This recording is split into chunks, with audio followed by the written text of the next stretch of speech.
احنا متأكدين ان سينو هنا، ليه بقى ما ندخلش على طول وننقذه؟ يحيى فعلا قال لنا قبل ما يرجع لزمن الاسكندر ان سينو هنا وانه قعد واتكلم معاه، بس كان لازم نراقب المكان ليل نهار ونعمل شفتات زي ما عملنا يا مازن، ونشوف هل افراد المنظمة ممكن ينقلوه ولا هيعملوا فيه ايه. طب في الاوقات دي المفروض نبلغ الشرطة تساعدنا، صح؟ صح، بس يا مازن فكر فيها كده، هنقول للشرطة ايه؟ صديق لينا من زمن تاني مخطوف، لأن في منظمة عاوزة تسيطر على التاريخ ومعاها آلة زمن احنا خدناها منهم.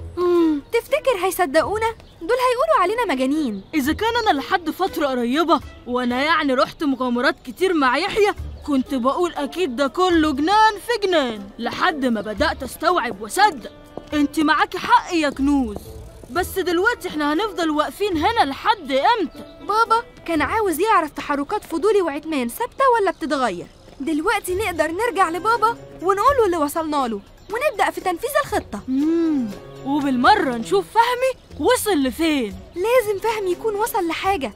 يحيى بيقول إن الخوذة دي بتتحكم في عقله وقدرات سينو، يعني ممكن يستخدموه بأي طريقة تأذيه وتأذينا احنا كمان. اللي حصل ده بيكمل المعلومات المخزنة في ذاكرتي في محاولة اختراق بتتم لنظام الخوذة اللي على راس سينو، وبكده نفهم إنهم بيراقبونا وناويين في أي وقت يدخلوا ينقذوا سينو. نعم بيراقبونا وعاوزين ينقذوا سينو؟ لا، احنا نلحق نهرب وبسرعة. اهدى يا حسان، دول شوية عيال ما يقدروش يعملوا حاجة. العيال دول أكيد بيحركهم عقل كبير وممكن في أي لحظة يبلغ عننا. المكان ده بقى خطر علينا ومشبوه ولازم نسيبه. كلامه صحيح، لكن يجب قبل أن نغادر المكان أن نلقنهم درساً لن ينسوه. ما انت كنت كويس وبتتكلم زينا، كلمنا زي ما بنكلمك يا ده انا حتى مش عارف اقول لك يا يحيى ولا يا روبوت ولا ايه بالظبط. تنشيط العامية. هنمشي من هنا يا حسان، ما تقلقش، لكن لازم قبل ما نمشي نعلمهم درس يفضلوا فاكرينه طول العمر. وانت ناوي تعمل ايه بقى؟ هنعمل لهم اللي هم عاوزينه بس بطريقتنا. هتنزلوا في مواعيدكم بالظبط، ولما يوصلوا هيشوفوا المفاجأة. وايه هي المفاجأة؟ ده ايه الدماغ دي ولا دماغ كمبيوتر؟ ده دماغه كمبيوتر حرفيا يا بني آدم، كله على بعضه كده كمبيوتر أصلا، مش دماغك اللي شبه البطاطساية.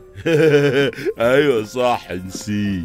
نبلغ المنظمة بالخطة الأول ونبدأ ننفذ.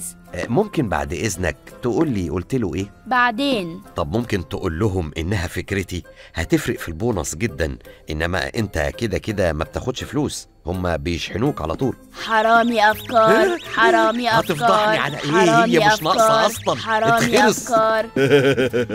حرامي وعرفها لوحده. حرامي.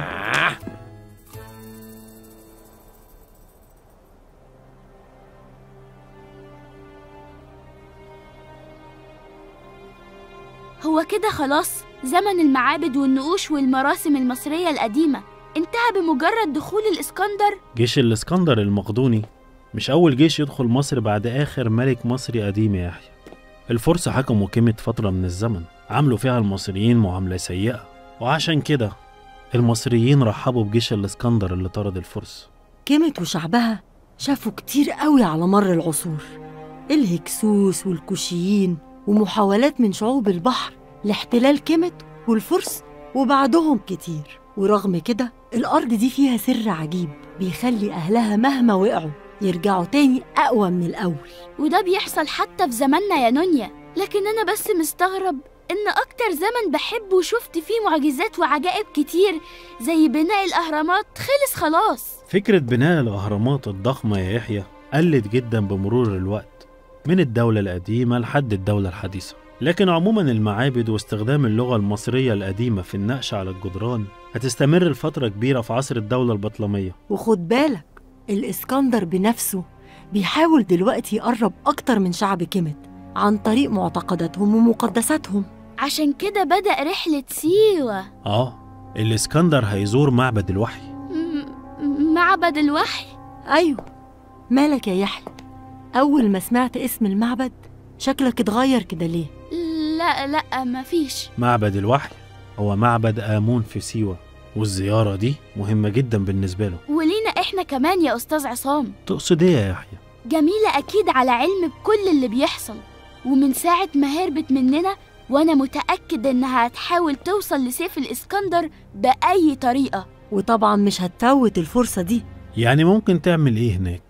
الإسكندر هيكون مع قائد جيوشه وسط جنوده. جميلة آخر حاجة تفكر فيها هي المواجهة، أكيد بتفكر في خطة خبيثة زي عوايدها. يبقى لازم نبقى هناك في أسرع وقت. الخطة دي يا عتمان لو اتنفذت صح هنقدر ناخد السيف بكل سهولة. أيوة، بس الغلطة فيها بفورة. يبقى مش لازم نغلط، سامعني؟ خلاص ربنا ما يجيب غلط. بس فهميني بالظبط بقى، أنا إيه اللي مطلوب مني؟ أنا مش طالبة منك حاجة غير إنك تحفظ الكلمتين اللي هقولك عليهم. ماشي، إيه هما الكلمتين؟ اقف كويس، شد نفسك، وتخيل إنك كاهن في معبد آمون. بصي أنا كاهن في معبد آمون. حلو. أول ما هتشوف الإسكندر هتقول له إيه؟ نورتنا يا كبير. نورتنا إيه؟ قصدي نورتنا يا برنس. ما تعزمه على شاي بالمرة. هتقول أهلا بيك يا مولاي. هنا هتلاقي إجابة لكل اللي محيرك، وبعدها تسكت خالص وأنا هتصرف. لا، سهل قوي. إذا كان كده يبقى أنا جاهز.